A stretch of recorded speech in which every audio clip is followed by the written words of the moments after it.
Hello everyone, welcome back to another episode of 5 Elements of Success Player Development Series. I'm Roger Knick, founder of the Golf Performance Center. I'm here again with Tyler Campbell, the Director of Performance at Golf Performance Center. Before we get started on this show, we're going to talk about COVID-19, staying safe, 6 feet apart. Our crew behind the camera is also staying safe. We ask that you guys out there, as the golf courses are open, you're out playing, keep yourself safe, keep others safe, you practice social distancing. And also, want to make sure if you have any questions, send them in, 5elements@thegolfperformancecenter.com.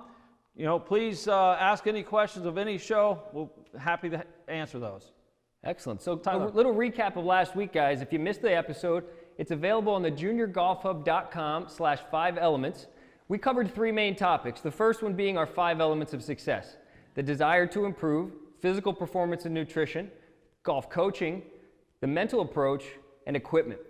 We also got into the philosophy here at GPC, which is function dictates form, and really how the physical being is going to dictate how you move the golf club. And then lastly, we talked about the skill challenge ratio, how this concept, both for the athlete, the coach, and the parent, is really a springboard to the junior golfer's success in managing expectations. Yeah, and that's really important. Again, parents out there, making sure that those expectations you're setting for your child, sometimes it's not what you say, it may be the actions that you have when you're out watching them. Just make sure that you say, hey, listen, we love watching you play, go out and have fun, especially for those younger athletes and growing up. So again, just managing those expectations is going to be really important to that young athlete for future development. So today, we're going to cover 3 more topics. We're going to get into our first element of success, desire, and why our junior athletes are playing the game, and really looking at one specific topic, grit. After that, we're going to dive into our player development system. We're really excited to introduce this tool to you and how it could be a benefit to you on your journey. And then lastly, we're going to get more specifically into the self-assessment, the Pdi Self-Assessment, physical components, and how you can do these at home. So Roger, take us away with a little bit of the desire element. Yeah, thanks Tyler. Good recap. So the desire is one of those things that's really tricky. Again, I mentioned it last episode about it could be a negative, but we want it to be a positive. So not understanding where you are skill-wise and not understanding really the challenge of what you're asking yourself. So really important to understand that. So the desire to want to improve is really important for you to identify what it is you're actually after. What is your passion? What do you really want in this, your why, if you will? What do you want in your journey for golf development? And I think if you go through that, we have a system where we actually go through a questionnaire so you can start to formulate your why. Why are you doing this? Why are you playing golf, if you will? And I think once you start to identify that, then you can create a plan to help you get there. But understanding that plan, Tyler, is really going to be significant impact on where they go with this, because you might have a plan, but you might get knocked off of that plan. And I think understanding that this journey is not an easy one. And I think, I've heard a lot of people talk about success and how they became success or extraordinary athletes or extraordinary performances. Well, a lot of that is nothing more than just doing the ordinary extraordinarily well. And I think, it's not about going out and making this huge impact right away. A lot of times it takes time. Absolutely. It develops over time. So one of the things that we base a lot of things on when we go through this interview process is grit, and that resilience and that patience to develop over time. Now, we've come across, and hopefully you guys have come across, Dr. Angela Duckworth's work. She had written a book, Grit, The Power of Passion and Perseverance. Really, I think if you haven't gotten that book, if you haven't heard it, make sure that you get it. I think, it's a recommended read here at Golf Performance Center, and you'll find that, as she talks about, over her years of research, talent is nothing more than part of the equation. Sure. And I think going to, a lot of you may say, well, I'm going to go to this great school or whatever it is, I have to have great grades. Well, again, having great grades or getting a really high score in your SAT or maybe even GPA, it's, again, just part of it. It's again, if you're trying to achieve something great, it's going to take a lot of time, a lot of effort. And by the way, it's going to be a lot of failure in that process. And I think learning how to, get knocked down but get up more than you've been knocked down is kind of that grit that everyone's looking for. And that's the secret ingredient. As Dr. Duckworth had mentioned, that's the #1 attribute when it comes to, people who achieve their greatness, and especially with a singular focus, if you will. If your goal is to play golf at college, or maybe it's, be on the PGA Tour, I think it's really important to know that and then plan that and then understand that there's going to be a lot of that ups and downs. It's not going to be a straight linear line to that. You're going to get knocked off your path a little bit. No, absolutely. And last week we showed a few slides of some athletes who have reached the highest level of their sport. One athlete that we want to focus on in this episode, who many of you may have been following along with the series on ESPN recently, is Michael Jordan and the Last Dance documentary that's been out in the past few weeks. And really him as an example of grit and really reaching the pinnacle. Yeah, I mean, Michael Jordan is the pinnacle of what you would say is, how do you persevere and how do you overcome something that maybe was a very big negative in his career. As you may have heard or read somewhere, Michael Jordan, got cut from his high school basketball team as a freshman. He could have easily given up at that point and said, you know what, I'm going to go do something else. Maybe I'm going to play baseball, because he was a pretty good baseball player as well, good athlete. But instead he chose, his passion was basketball. He wanted to be the best basketball player in the world, and he surely did that. I would say he's made a statement there. Absolutely. Yeah, one thing that I noticed in the documentary, if you haven't watched it, I highly recommend it, is the perception of his teammates and really how they comment on how much he outworks them and the standard that he demands of them in practice. So we obviously as fans get to see him on game day, but really in practice, the difference of the attention to detail and the standard that he brought, whether it just be effort or sticking with something until he really got it. Yeah, and I would say also look it up, look on YouTube, you'll see some of his commercials that he's made. You mentioned Braun there, and I think in Flash, and he has one of those that I think really stands out, and we show it to our athletes quite often. And he says maybe you think I built my game on Flash and not Braun, not effort in the gym when no one's watching, and or maybe you're making excuses. And I think you've got to ask yourself, am I making excuses not to get better? If you're not going out and putting in the effort, because again, as maybe Dr. Duckworth had mentioned, she had said, it's talent, times effort equals skills, and then it's skills time effort equals achievement. And that takes a lot of time to go through, and you're going to have a lot of failure in that process, and knowing that, it's just a process along the way to get to that achievement. We see that in all the high-level athletes that we know. Absolutely. One example that I like to use with our junior athletes in the gym specifically is a pretty famous running back for the New York Giants. Obviously, being in the Northeast here, we've got a lot of young junior Giants fans here. So I like to bring up Saquon Barkley as a great example of somebody who obviously got to where he was by maybe not being so comfortable. The phrase is out there, you have to be comfortable being uncomfortable. And really the roadblock there is, between the ears, essentially. And so, I asked the kids, I said, do you think Saquon Barkley became as strong and as powerful as he was, by feeling rosy in his workouts and being comfortable? I can guarantee you the videos that you see on YouTube of him with his team at Penn State doing the squats and setting the record for deadlifts and so forth didn't come by feeling great. He was able to reach that level, beyond what was comfortable, because his goal meant that much to him. So, I really challenge everybody to be comfortable being uncomfortable, whether it's learning a new skill or lifting a certain amount of weight in the gym. Yeah, that's a good story. And you guys are out there, I mean, you're going out and you're playing in tournaments now, and you're probably, some of you are having great tournament success. Maybe some of you are not having tournament success. I think you need to make sure that you're, again, putting yourself in that uncomfortable position of failure, because you're going to learn a lot from that. And I think, the more you put yourself there, the more chances you have to develop to the athlete or to the golfer that you want to be. Really important for that, effort to be put in, and put yourself out there, because if you're not, you're only fooling yourself or kidding yourself if you really want to reach the highest levels that you set out to be, or your audacious goal, if you will. And I think that's something that we see a lot. Kids come in and say, hey, I want to be the #1 player in the world, or, I want to be the, #1 pick for, whatever college, right? I mean, I want to go to the best colleges, but yet they're not putting in the effort. And I think you really got to make sure that you're putting in the effort and knowing that that's going to, take you a long way. I'd like to share a little personal story here, and I know, based on perseverance and grit, and I'm saying this story because I know some of you guys may be out there that are struggling with having maybe the advantages or being disadvantaged and not having opportunities, or feel like you don't have the opportunities to succeed or to be what you want to be.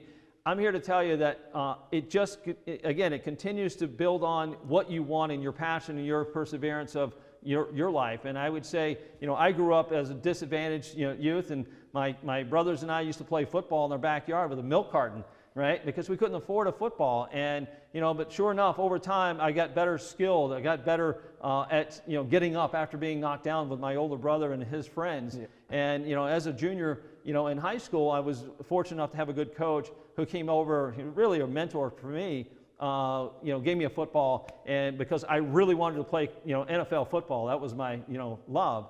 I wasn't able to make the NFL, but I certainly got to college. Sure. And I think, you may not feel like you have those opportunities. I think you still have to, again, follow your passion, follow your love, set that big, audacious goal out there, and get after it. Excellent. So that really encompasses our first element of desire. Grit is a component of that, but just assessing your overall why. Why do you have the goals that you do? Now, as we move on to further elements throughout this series, we really need to look at how are we going to assess our skill set, right? How are we going to assess where we are in our development? Yeah. And so over 20 years now, 25 years maybe. Yeah, not almost, the age, not the age. Don't tell my age. of developing junior golf athletes. Yeah. You've developed a player development system. Tell me a little bit about why you created the system and what it can do for our junior athletes watching today. Yeah, thanks, Tyler. So the player development system to me is really got kind of that pathway. It's how do I measure talent, and understanding, and if you guys heard us talk about the 5 elements of success, that was kind of the elements I needed, but I needed a pathway to use that and guide me along the way, because for young athletes especially, it's very difficult when you don't have that true measurement of, hey, where am I in my skills? Where am I in my real performances? Right. Do I have the physical attributes to kind of get where I am? And that really is kind of the idea, So I came to golf a little bit later, and as I went to golf teachers, I realized that it was kind of a hodgepodge of things to do, right? Sure. It was no real pathway. There was no measurement of talent or potential. And we talk about potential being a dangerous word. It's like you don't know, but we've actually created the player development system was created for junior golfers, especially, or junior athletes, to have a way to measure their potential or quantify their potential. And it's a sequential development pathway, right? It's kind of like being in school and making sure that you go from first grade through, and so not just jumping to the top grade. It builds on itself. It builds on itself, for sure. Yeah, very Absolutely. Cool.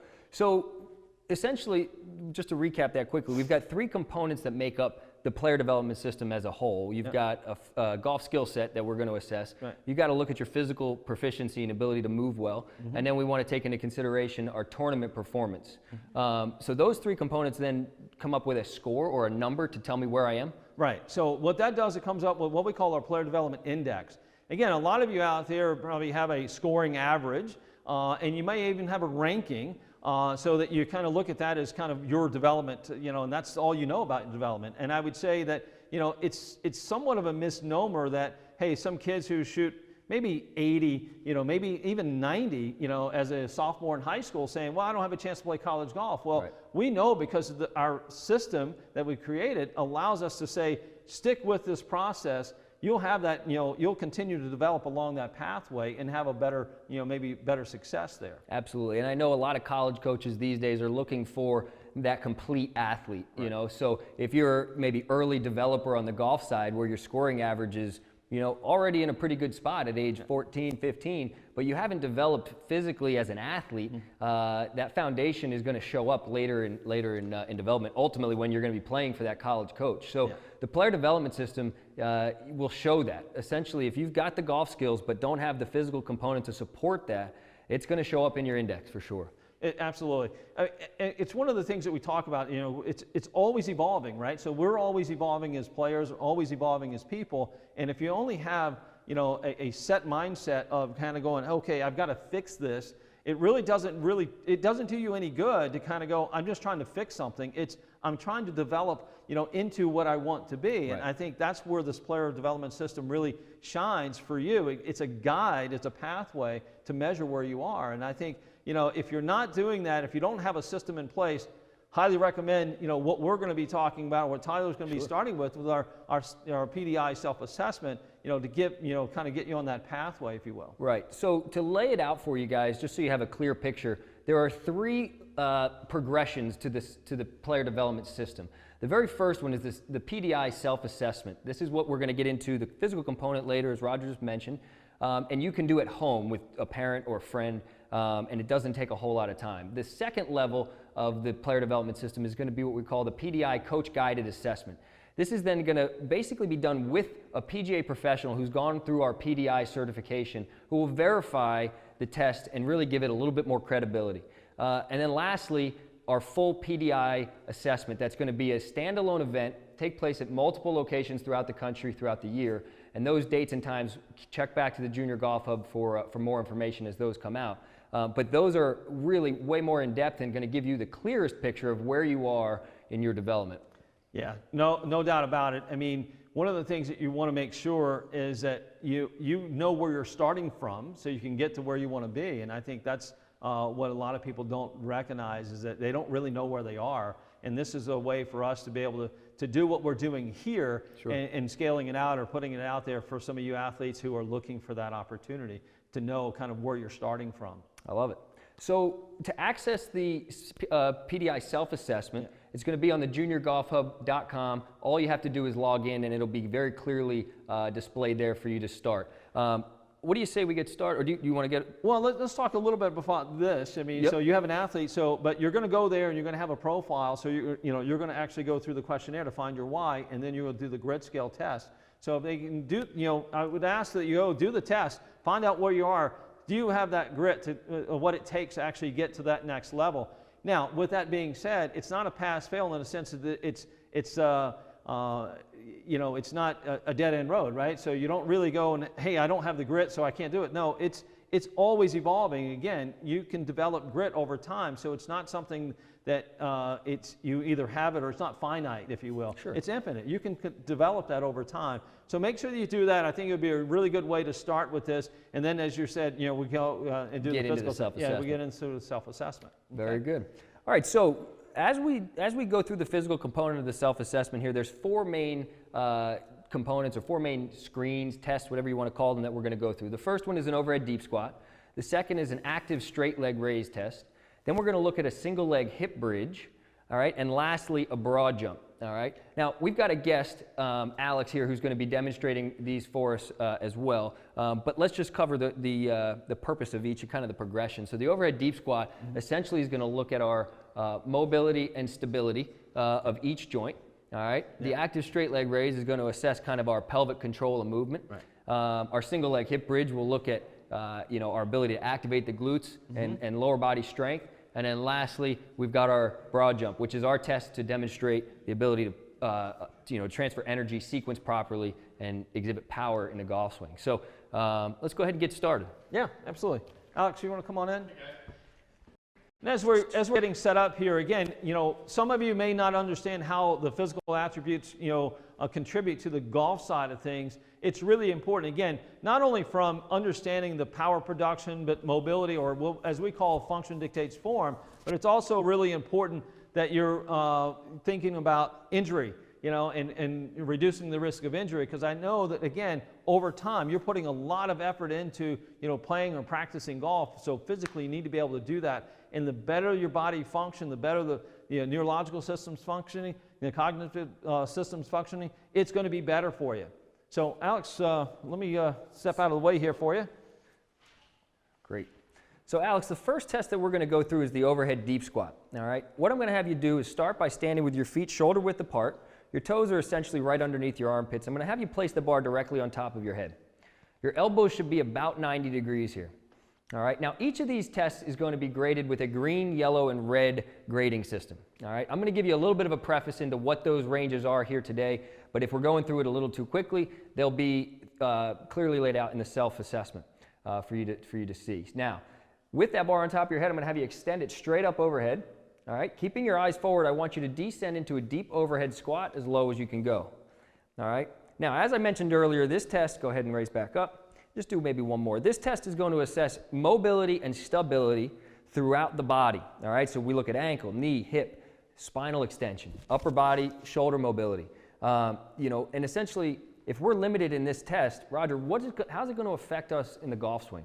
Yeah, so I mean, we see through thousands of screens that we've had in an overhead deep squat, we see actually these athletes having trouble with staying in posture, path control, club face control. Obviously, when it comes to speed and power, not leveraging the ground really well. So if you're struggling with getting distance, look at your overhead deep squat. If you're struggling with ball control or path control, look at your overhead deep squat. This is a really good exercise to see a little bit of everything there. Absolutely. So the next test is going to be our active straight leg raise. Alex, I'm going to have you use this box of golf balls here as our tool. At home, if you have a dozen balls, if you have a rolled up towel, honestly a 2x4 would be perfect. I'm going to do my best here to keep my distance, obviously refrain from touching Alex, so I'm going to cue him through as much as possible, but ideally you would have a partner do this with you. So Alex is beginning by lying on his back with the box of balls directly under one knee. I'm going to have his feet together with his toes pulled up to his shins and his hands out to the side. This is the setup position. What your partner is going to do is going to take the golf club and place it directly between the knee and the hip bone. So if I take the club, I'm placing it between the knee and the hip bone. I'm going to have Alex push into that box of balls while raising the opposite leg as high as he can. All right, and then right back down. And one more time. There's 3 areas that I want you to focus on here, guys. Essentially, we want to see how far that ankle bone goes past this club. If it passes the club, you're going to earn a green score. All right. If it's between the club and this knee line, so pretend that you had a pane of glass straight up from the knee. All right. So essentially, right in this window here. Go ahead, Alex. That would earn a 2. All right, or I should say a yellow score. And then lastly, if you struggle to get that ankle bone past the knee line, that would earn a red score. All right. So again, this will be laid out clearly for you as you go through the self-assessment, but it does help to have a partner so that you can get a true indication of where you are. This test in particular looks a lot at our ability to stabilize our pelvis. All right. We may think quickly that, oh, that's a hamstring test. And sure, it gives us some insight into our hamstring length and our flexibility there. But essentially, it starts with our ability to stabilize the trunk and the pelvis.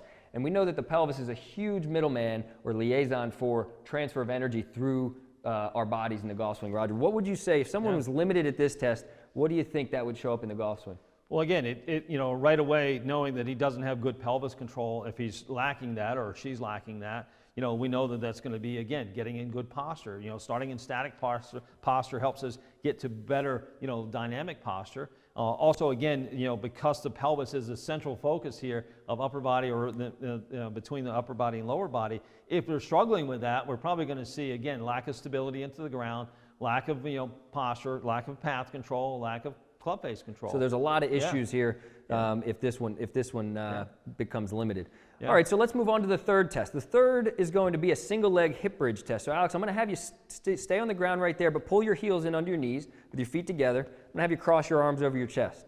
All right. From here, before I go any further, let me just demonstrate. We're going to explain how this, before we ask him to hold this position, we're going to explain the benefit of the single leg hip bridge. Now, essentially, the glutes are large muscles on the back of the body that we refer to as the king of the golf swing. Roger, if these glutes aren't working properly, say the brain isn't able to send the signal to the glute to turn on to begin with, or they're just weak in general, what do we see in the golf swing?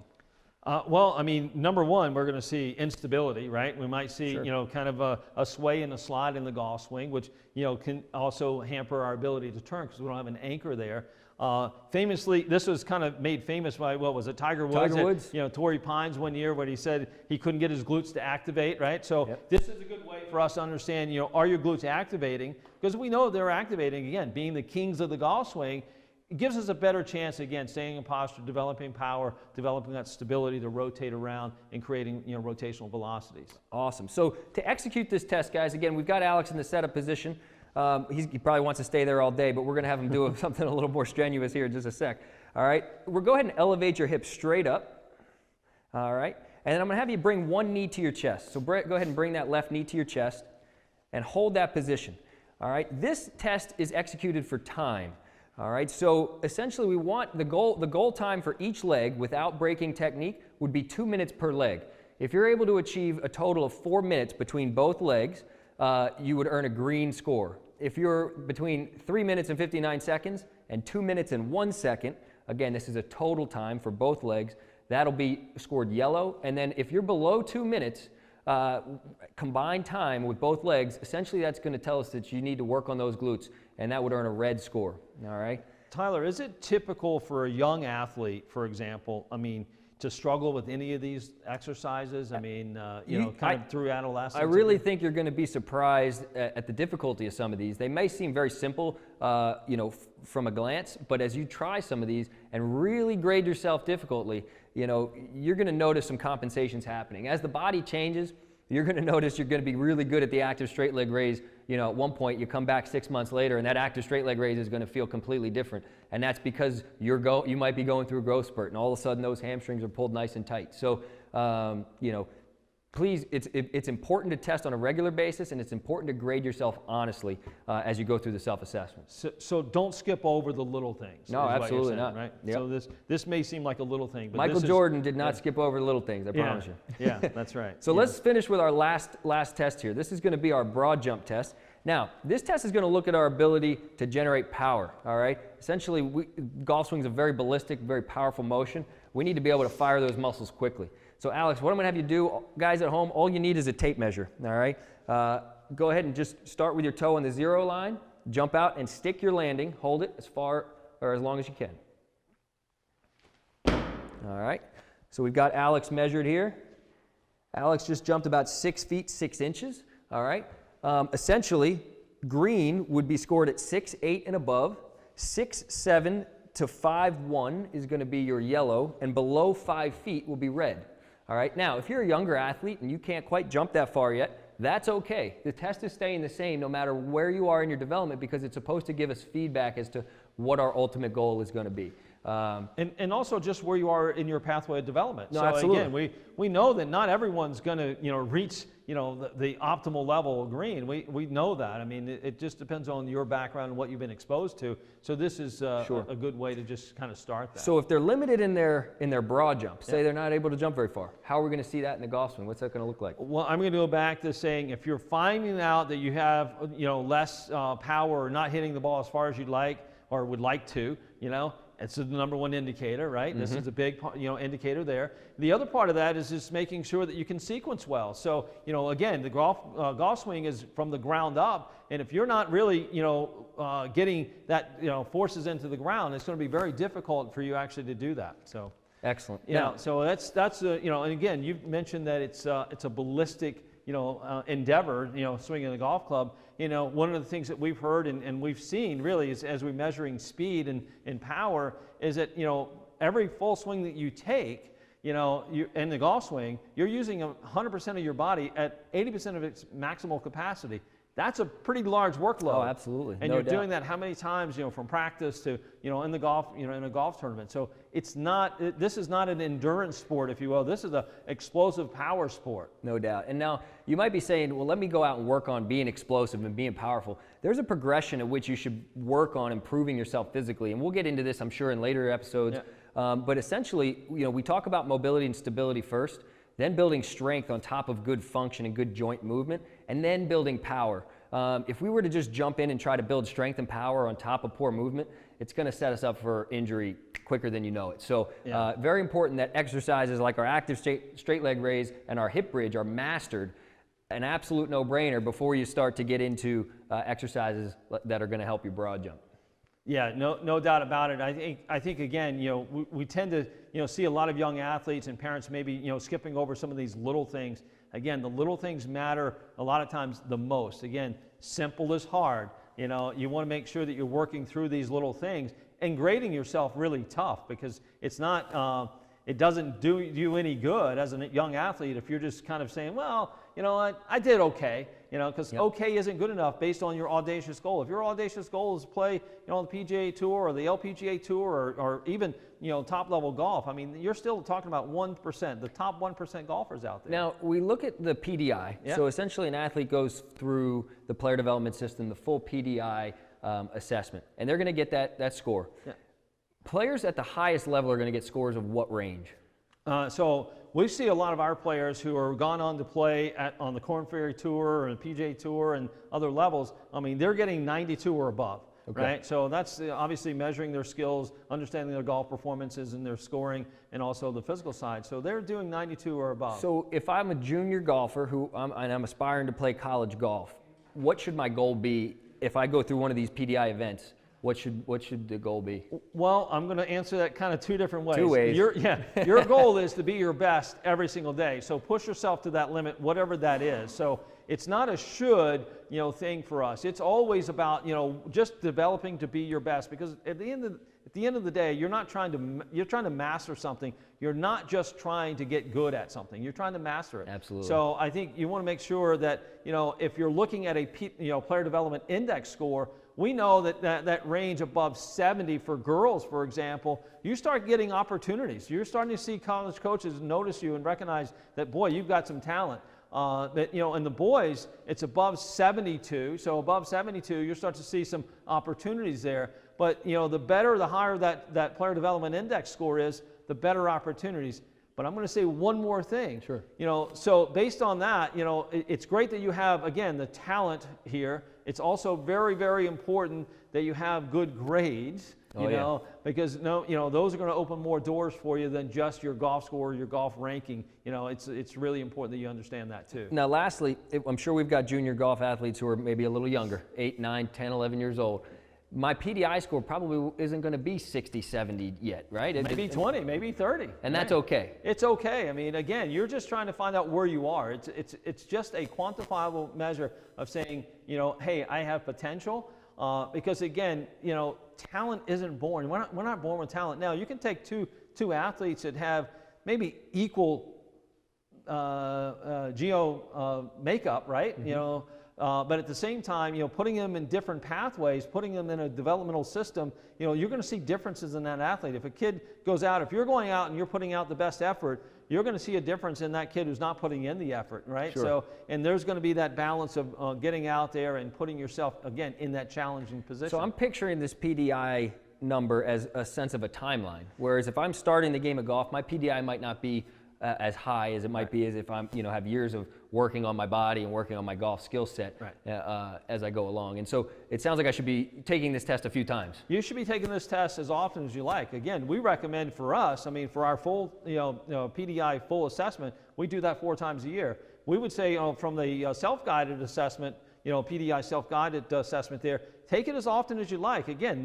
there is no pass-fail here. It's just, hey, where am I? So if I'm going out and I'm working on my game, it's really important that what's the feedback loop, right? So I go out, I have a score, I go out and I work on my skills. Okay, where am I? And that might be a time block of maybe it's a couple weeks, maybe it's 4 weeks, and every 4 weeks maybe you're doing something, and then obviously we talk about the coach guided as well. We hope that this tool, the player development system, can really be foundational for you and help guide you along your journey as you strive to reach your goals. Yeah. What do we have coming up next week?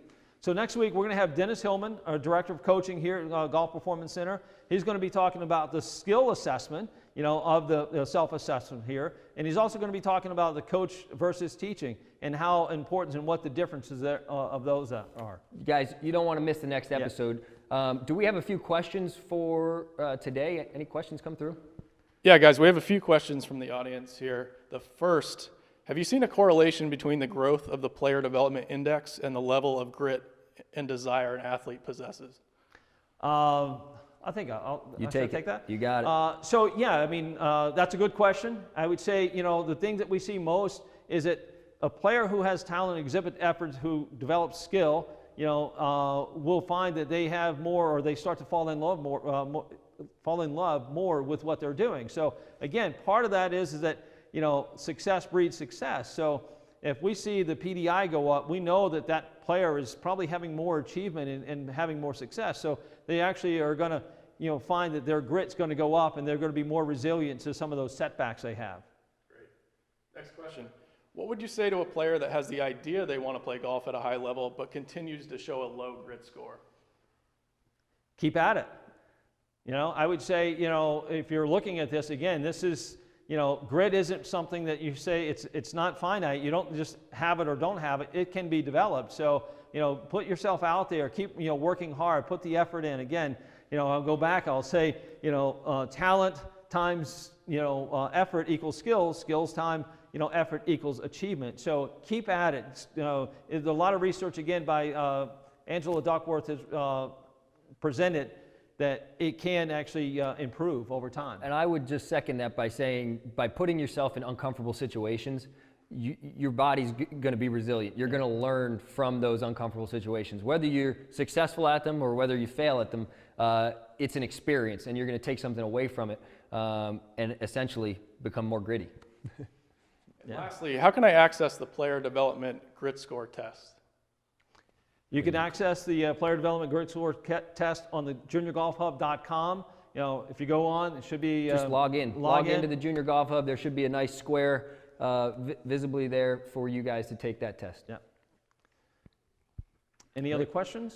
I think that wraps it up. That's it. Cool. Before we close, I want to say thank you to our sponsors, Ethan Allen Preparatory, also the juniorgolfhub.com for our sponsorship. Tyler, what do we have? No, I think that's it, guys. Follow us on social media. We've got at GPC Academy, at Ethan Allen Prep, and at Junior Golf Hub. Hope to see you guys next week. Thanks so much for joining us. We'll see you next week.